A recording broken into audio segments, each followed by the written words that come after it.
O Senhor esteja convosco. Ele está no meio de nós. Proclamação do Evangelho de Jesus Cristo, segundo Marcos. Glória a vós, Senhor. Naquele tempo, Tiago e João, filhos de Zebedeu, foram a Jesus e lhe disseram: Mestre, queremos que faças por nós o que vamos pedir. Ele perguntou: O que quereis que eu vos faça? Eles responderam: Deixa-nos sentar um à tua direita e outro à tua esquerda, quando estiveres na tua glória. Jesus então lhes disse: Vós não sabeis o que pedis. Por acaso podeis beber o cálice que eu vou beber? Podeis ser batizados com o batismo com que eu vou ser batizado? Eles responderam: Podemos.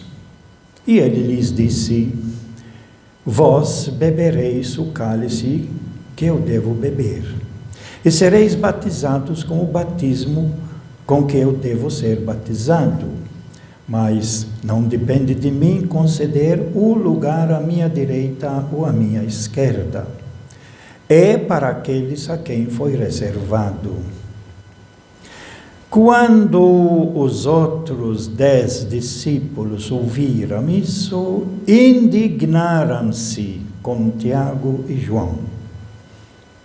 Jesus os chamou e disse: Vós sabeis que os chefes das nações as oprimem, e os grandes as tiranizam. Mas entre vós não deve ser assim. Quem quiser ser grande, seja vosso servo. E quem quiser ser o primeiro, seja o escravo de todos.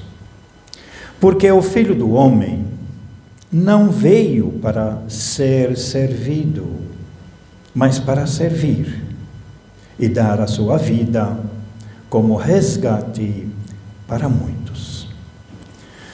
Palavra da salvação. Glória a vós, Senhor.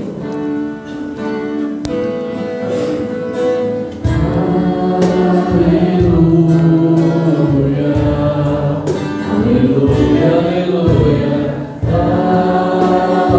aleluia, aleluia, aleluia. Que estas palavras sirvam para o perdão de todos os nossos pecados. Amém. Meus prezados irmãos, aqui na comunidade São Francisco de Assis. Hoje nós estamos dando continuidade à leitura do Evangelho de Marcos e estamos já no capítulo 10, explicando hoje uma leitura que nós vimos 3 semanas atrás, quando no capítulo 9, versículo 45, diz assim: Se o seu pé te escandalizar, te faz cair, ou então uma tentação para você, corte-o. É melhor você entrar para a vida. É melhor você entrar para a vida sem um dos pés, do que ter os 2 pés e ser jogado no inferno. E a leitura de hoje exatamente quer explicar esse pequeno versículo. Na semana passada ela explicou o outro versículo anterior: se a sua mão for para você ocasião de escândalo, corte-a. É melhor entrar para a vida com uma mão só do que com as 2 mãos e ir para o inferno. Na semana que vem vamos explicar a terceira parte, quando Jesus disse: se o seu olho for para você ocasião de escândalo, arranque-o. É melhor você entrar no reino de Deus. Nas outras 2 disse entrar para a vida, entrar para a vida, agora na terceira vez, é melhor você entrar no reino de Deus com um olho só do que com os dois e ir para o inferno, quer dizer, se perder. Esse se perder significa assim: se você tem um caroço, por exemplo, no seio, a mulher tem um caroço no seio, ela vai palpitando, tocando aqui, percebe que tem um caroço, ela vai no médico. E o médico vai dizer, é melhor tirar. Porque se deixar, ele vai crescendo, tomando conta de tudo, e você vai perder tudo, vai morrer. Vai para o inferno, vai morrer. Vai perder a sua vida. É esse princípio que Jesus está usando. Hoje é o princípio, no caso do pé, que significa como usamos o poder. Mas antes, eu gostaria de fazer reflexão, ou fazer referência a 3 textos, quando Jesus anuncia antes o que vai acontecer com ele. E tudo começou lá na Cesareia de Filipe, quando levou somente os discípulos dele, os 12, à parte, e aí perguntou aquela famosa pergunta: o que dizem os homens que eu sou? E depois perguntou para eles: o que vocês que caminharam comigo todo esse tempo, que viram o que eu fiz, que ouviram o meu ensinamento, o que vocês dizem sobre mim? E Pedro aí chegou a uma verdadeira conclusão, dizendo: tu és o Messias.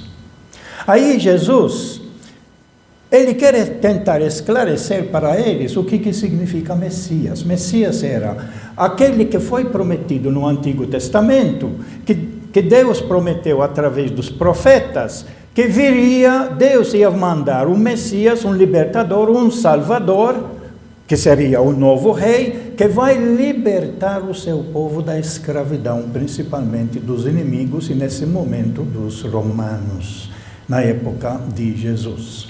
Então tinha bastante expectativa que esse Messias ia aparecer.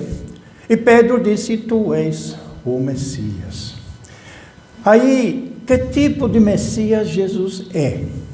Na cabeça de Pedro, na cabeça dos outros discípulos e na cabeça do povo todo, a expectativa era que Deus, num certo momento, ia intervir na história, ia trazer aquilo que no Antigo Testamento, nos Salmos, é chamado os exércitos de Deus, que são os anjos, ia Deus intervir, e aí viríamos anjos como guerreiros e expulsariam o inimigo que estava dominando naquele tempo o povo de Israel, que para eles consideravam o povo de Deus. Então ia expulsar os inimigos e aí colocar no trono esse Messias, e que agora então, quando Pedro fala: tu és o Messias, ele está esperando que esse momento está para chegar, porque Jesus pegou o caminho em direção a Jerusalém, a capital, onde era a sede do poder, no templo, a sede da religião, no templo, a sede do poder, a sede da economia, a sede da justiça, tudo concentrado lá no templo. Então, quando Pedro disse: tu és o Messias, ele estava pensando nisso. Isso é provado posteriormente das brigas que eles têm entre si, os apóstolos, de cada um quer assumir o poder, o primeiro lugar, como é na nossa leitura hoje. Mas, voltando, veja bem, quando Pedro declarou que Jesus é o Messias, aí Jesus vai explicar que tipo de Messias ele vai ser. Diferente do que Pedro, os apóstolos e o povo todo pensava e esperava. E diz assim: em seguida, Jesus começou a ensinar. 2 vezes ele usa esse verbo, ensinar. Ensinar os discípulos, dizendo, isso após a declaração de Pedro: tu és o Messias.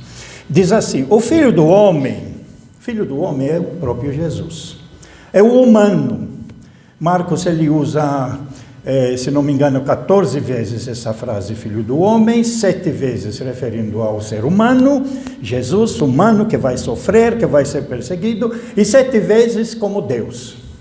Então, o Filho do Homem, portanto, Jesus, humano, gente como todo mundo, E assim reza a nossa segunda leitura aqui que nós lemos. Temos um sumo sacerdote eminente que entrou no céu. Entrou no céu, quer dizer, fez a vontade de Deus. 2 vezes já lemos essa palavra, fez a vontade de Deus. Uma vez na oração e uma outra vez na primeira leitura. Fazer a vontade de Deus. Entrar no céu quer dizer fazer as coisas que Deus quer, que Deus deseja, fazer a vontade de Deus. Não essa ideia que a gente imagina, então Jesus entrou no céu, subiu, pronto, está lá em cima. Não, fez a sua vontade completa até a morte e morte de cruz. Foi obediente, diz Paulo, no outro lugar, até a morte e morte de cruz. Então, temos um sumo sacerdote agora eminente, que entrou no céu, Jesus, que é o Filho de Deus. Por isso, permaneçamos firmes na fé que professamos. Com efeito, temos um sumo sacerdote capaz de compadecer de nossas fraquezas, porque é humano, é o Filho de Deus, é o Filho do homem, capaz de se compadecer das nossas fraquezas, pois ele mesmo foi provado em tudo como nós, humano, portanto, como todos nós, com exceção do pecado. Quer dizer, ele não caiu na tentação. Aquelas 3 tentações que são colocadas no início do Evangelho, que são repetidas agora nas nossas leituras, Jesus venceu. Jesus soube cortar a sua mão quando foi tentação, a ganância. Ele foi capaz de cortar o seu pé quando era para dominar, e ele veio para servir e mostrou isso, e foi capaz de arrancar o seu olho do orgulho e viver a humildade. Isso que ele está dizendo aqui, ele venceu as tentações, ele é diferente de nós apenas nisso. Enquanto nós caímos, ele vence. Aproximemo-nos, então, o apelo que Paulo está fazendo, quem escreveu a carta aos Hebreus. Aproximemo-nos, então, com toda a confiança do trono da graça, que é de Deus. O trono da graça é de Deus.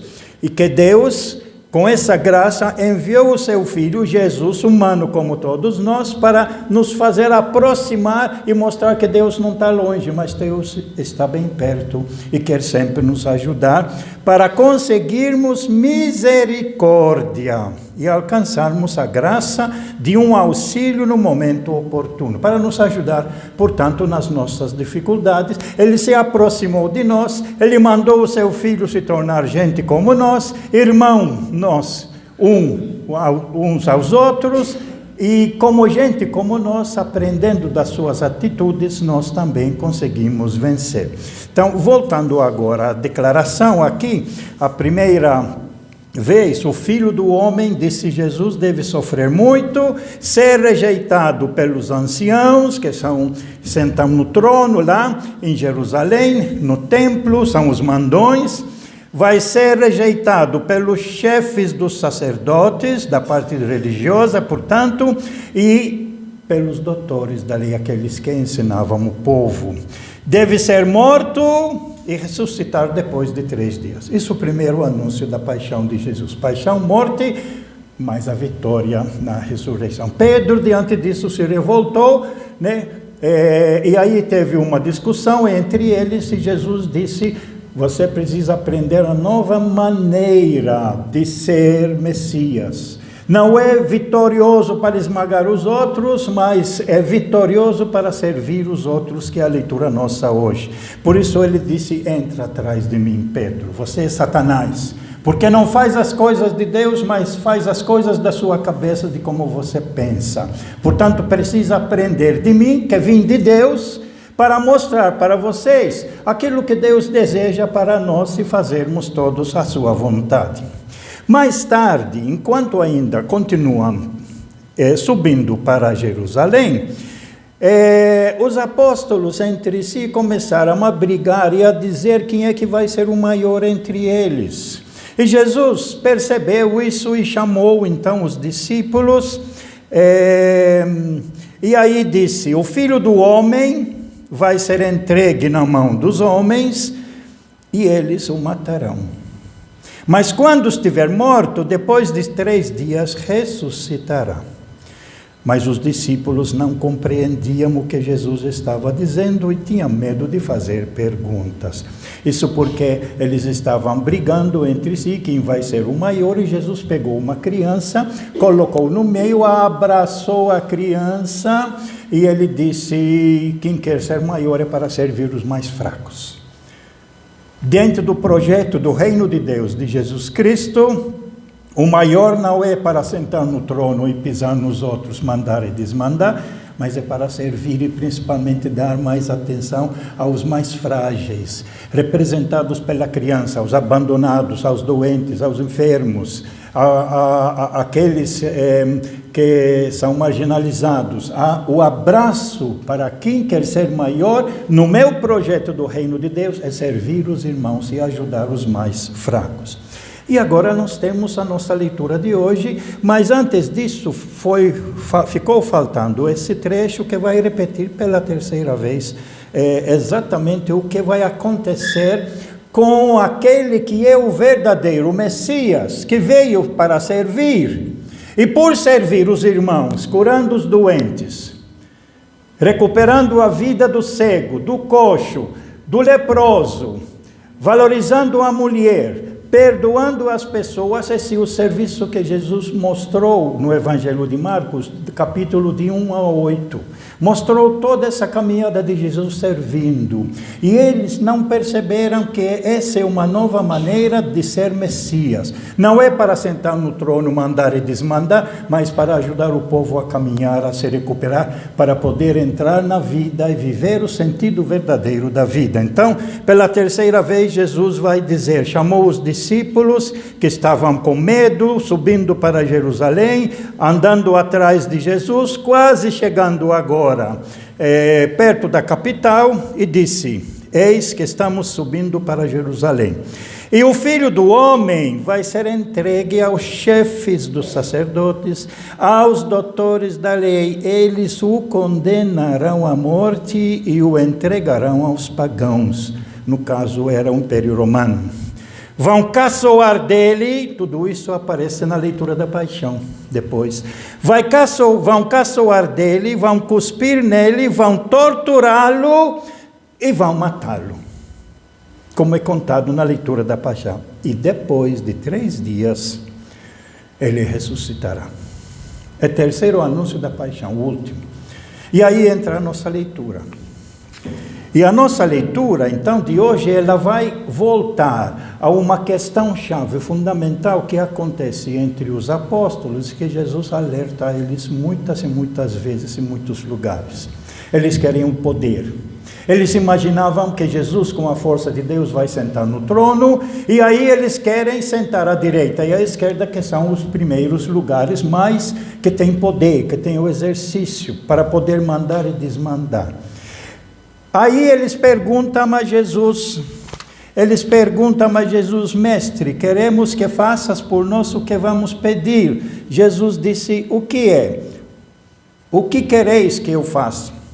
Eles responderam, deixa-nos sentar um à tua direita e outro à tua esquerda, quando estiveres na tua glória. A palavra glória carrega dentro dela a palavra vitória. Quando a pessoa sai vitorioso, é a glorificação dela.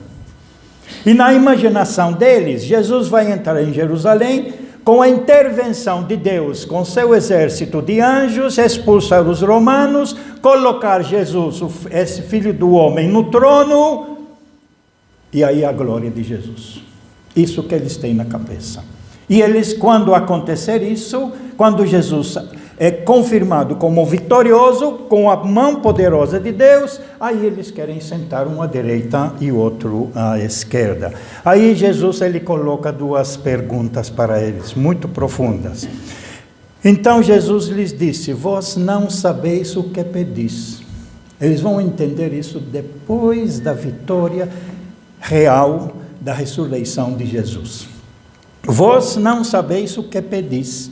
Por acaso podeis beber o cálice que eu vou beber? O que é esse cálice que ele vai beber? É o cálice de sangue. Você vê o que é usado no cálice, inclusive usado também na última ceia, é o vinho. É o vinho, que é a cor de sangue. Então, podeis, por acaso, beber o cálice que eu vou beber? Isso tem um sentido metafórico. Podem, por acaso, vocês sofrer, enfrentar o sofrimento, a paixão, a morte, a calúnia que eu vou passar?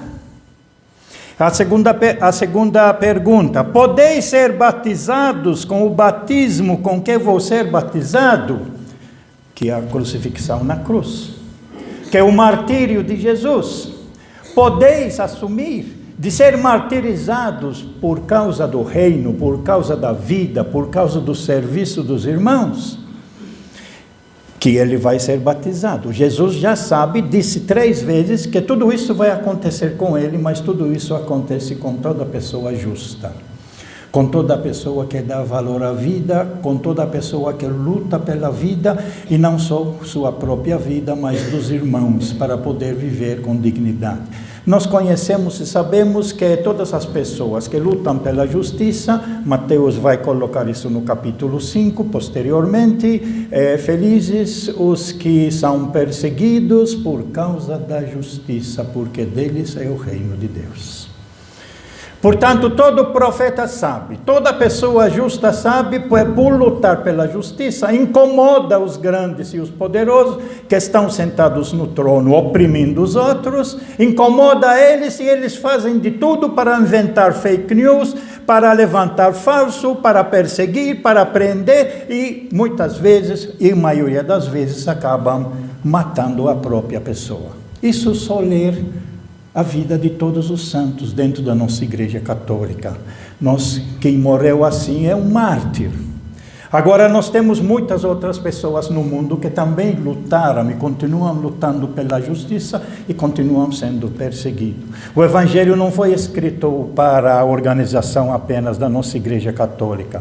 O Evangelho foi escrito para nos revelar o sentido da vida. Por isso que nas 2 primeiras tentações ele fala: se você quer entrar para a vida, se você quer entrar para a vida, se você quer entrar no reino de Deus, que tem o mesmo sentido.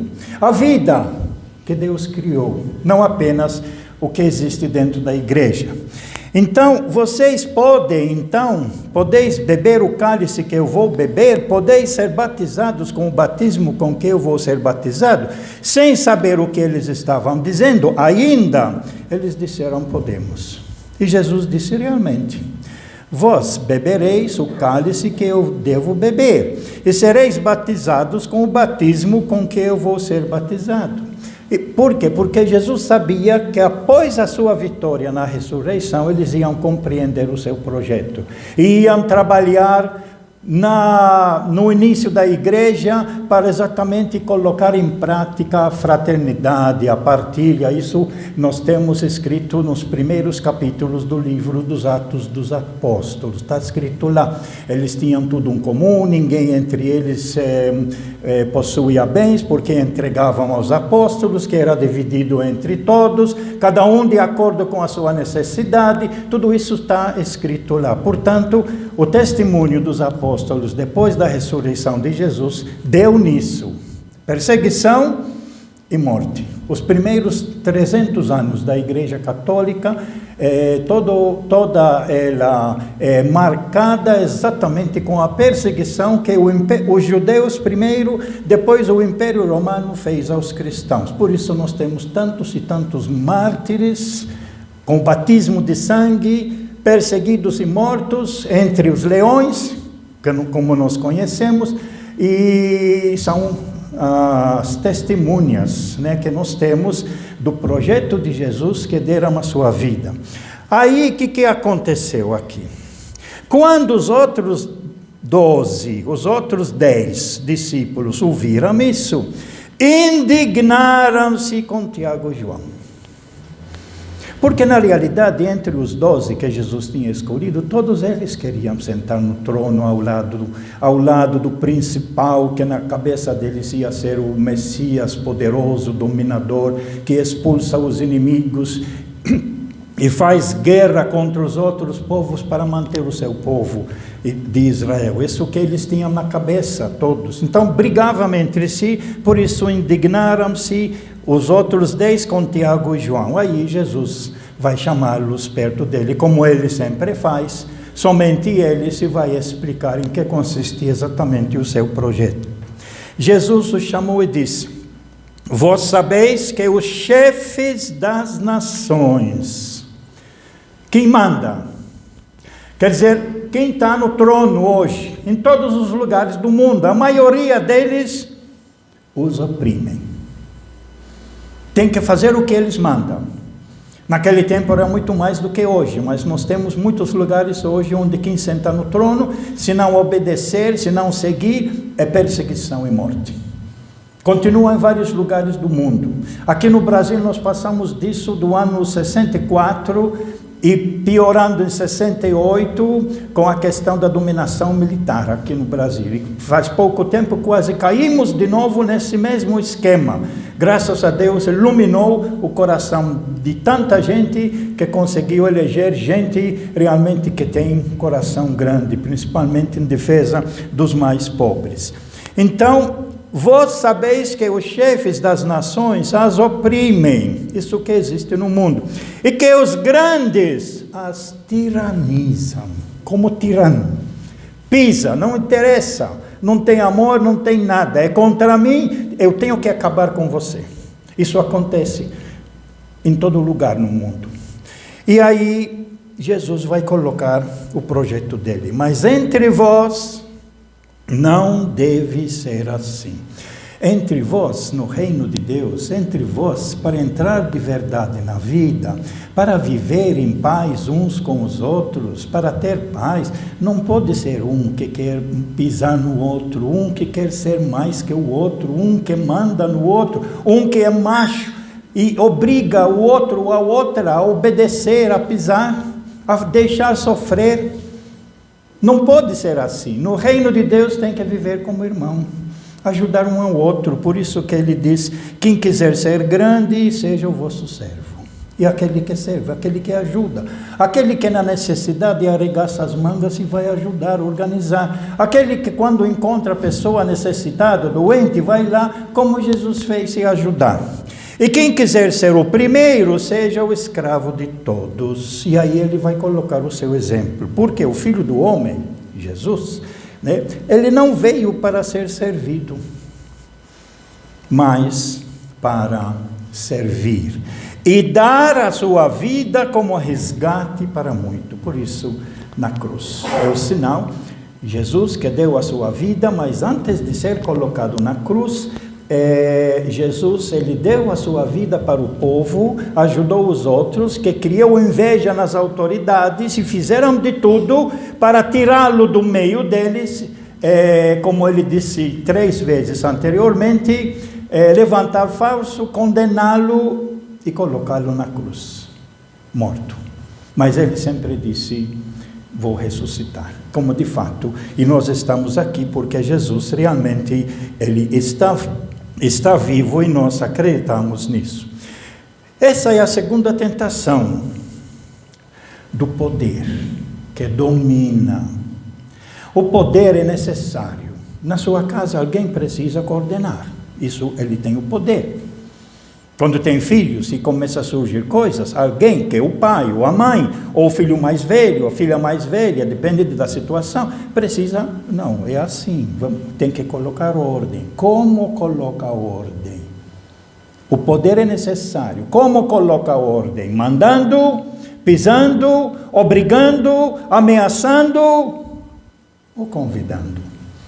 Ou arregaçando a manga e será o primeiro para ajudar a resolver o problema. 2 jeitos de viver: ou mandar nos outros, ou servir os outros. Quando serve os outros, vai entrar para a vida, porque vai conseguir conviver. Quando você manda, pisa, não tem como viver em paz. Isso você pode experimentar dentro de casa, dentro da família. Se tem um ou uma que manda um no outro, não tem convivência em paz. Eu tenho que aguentar. a gente escuta muitas vezes, né? Mas eu não tenho outro jeito de fazer a não ser me submeter, senão eu não tenho como viver. Então se submete, isso porque tem um macho em casa, ou tem macho na comunidade que manda e desmanda. E as outras pessoas, para não criar brigas, então ficam quietas. Mas tem gente que se revolta, toma posição, se prepara e cai fora da dominação. Vai viver a vida inteira dominado, pisado, sem sentido na vida? Não. Tem que dar um jeito para sair disso. Mas tem um momento certo, tem a preparação.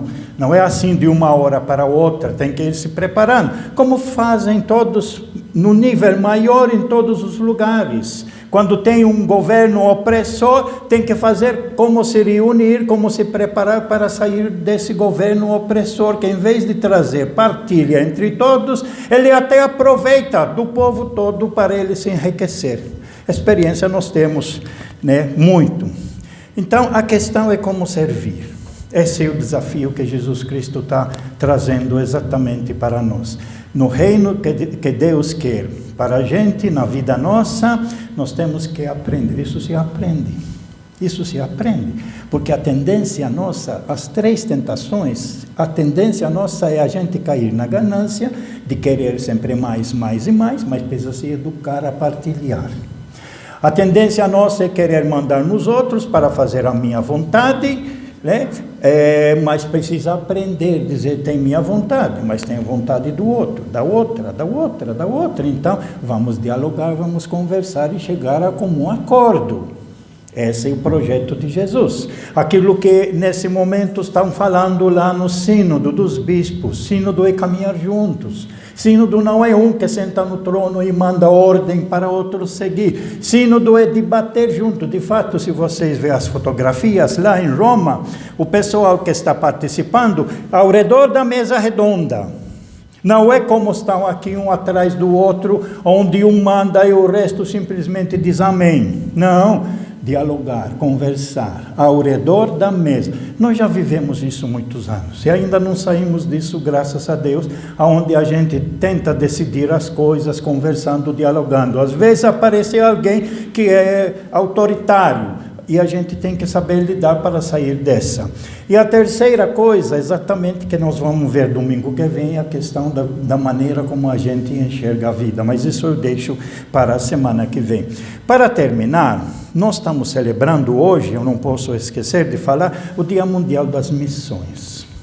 Esse Dia Mundial das Missões é uma maneira como a igreja, ela quer ajudar, principalmente nos lugares de muita pobreza, de muita miséria, onde não tem a presença de Jesus, e que manda gente, seja padre, seja irmã, seja leigo, manda gente para outros lugares mais longe, onde tem muita miséria. E é por isso que no Dia Mundial das Missões também se faz uma coleta. A coleta de hoje, ela vai ser toda dada para as missões, exatamente para o Papa depois.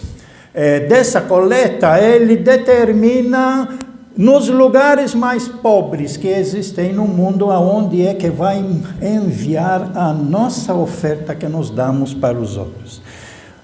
A missão, ela é muito importante, porque a missão exatamente vai ajudar nos lugares onde necessita mais. Mas missionários não é só padre e freira, não é só leigos da Igreja Católica. Nós temos no mundo muita gente que, quando acontece um acidente grave, sério da natureza, você tem muita gente no mundo todo que se oferece, não, eu vou ajudar, eu vou lá, eu vou pagar do meu dinheiro, eu vou ajudar lá para... Esses são missionários. Missionário, missão, sempre vem de apóstolo, enviado para ajudar a organizar a vida melhor, para ajudar o povo a viver com mais fraternidade e a paz.